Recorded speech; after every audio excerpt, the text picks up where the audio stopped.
Hey guys, I hope you can hear me over the river that's behind me. Today is October 5th, 2024, and I'm up to 2:30.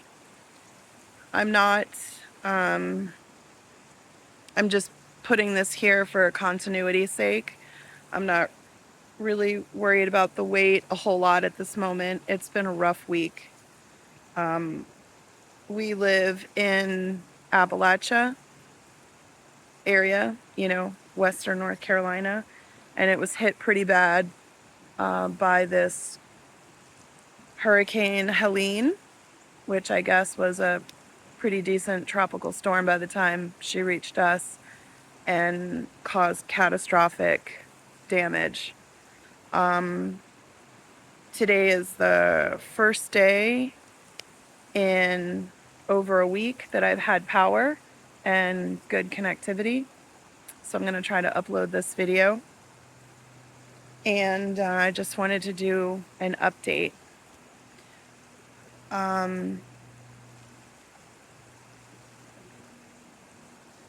Basically, when you're eating out of a cooler and trying to keep food from spoiling and just having to eat what's on hand, cooking on a camp stove, you don't have a lot of choice.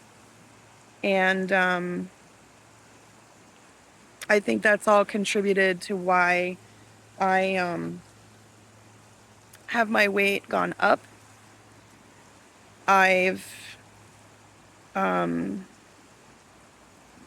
also been under stress and duress, and I'm sure that doesn't help. And I've also been out of my regular rhythm of exercise and stress management. So I'm not going to give myself, any grief about the increase on the scale. What I wanted to talk about, and I'm sorry I'm a little scattered, I'm trying to collect my thoughts.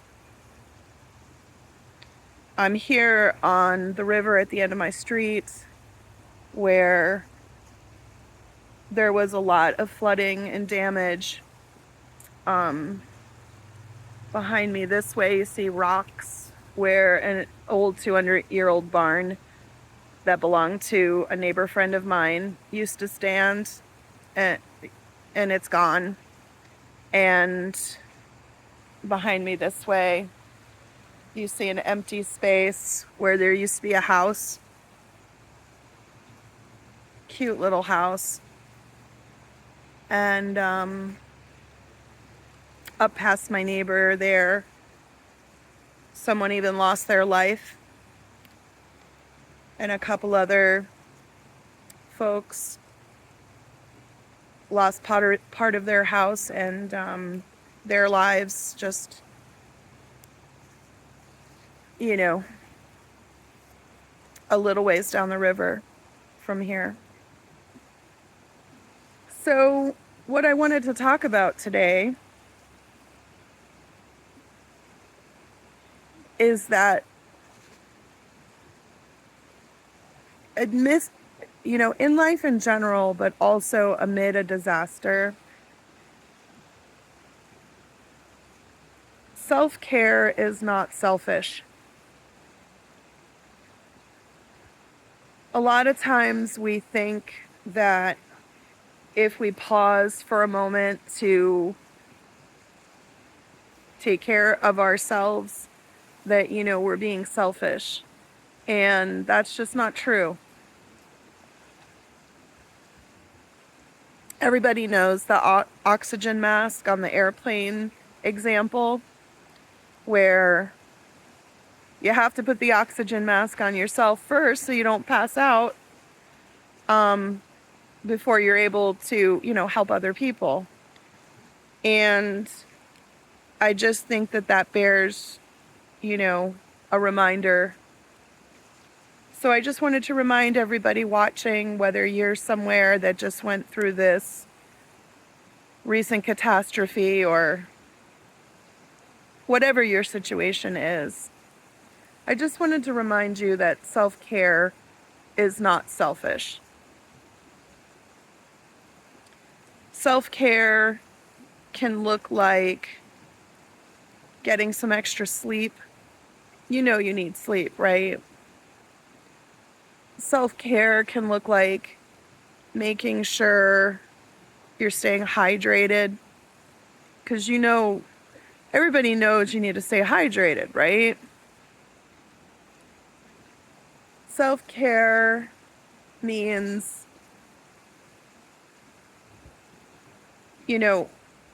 trying to eat as well as you can, given the circumstances. Try not to make yourself sick eating too much junk, or maybe not eating at all when you need the energy. Self-care can look like taking a walk to clear your head, or reaching out to a friend, or once your power comes back on at home, take a nice shower and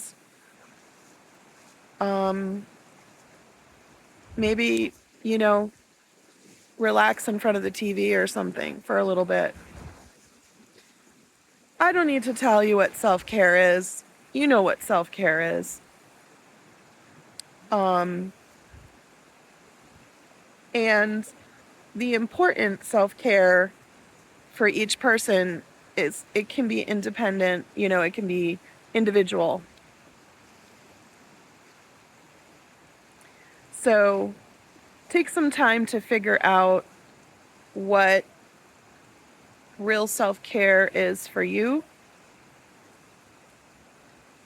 and make sure that you remember that self-care is not selfish. In fact, if you want to be any good to anybody, if you want to have the strength and the resiliency to step up and help others,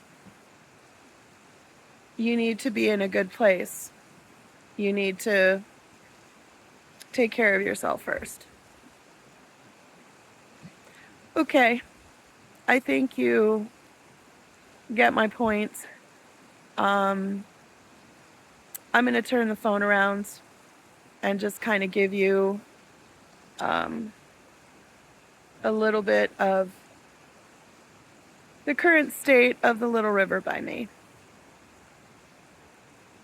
I wish you a good day and good health.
That piece of metal in the tree right there is because the water was up that high. You see where the water is now.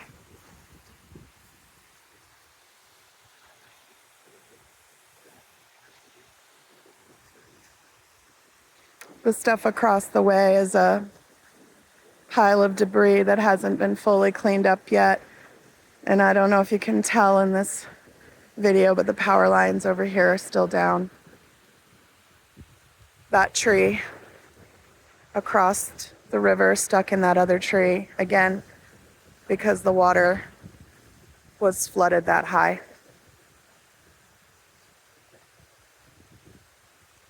Thanks for watching.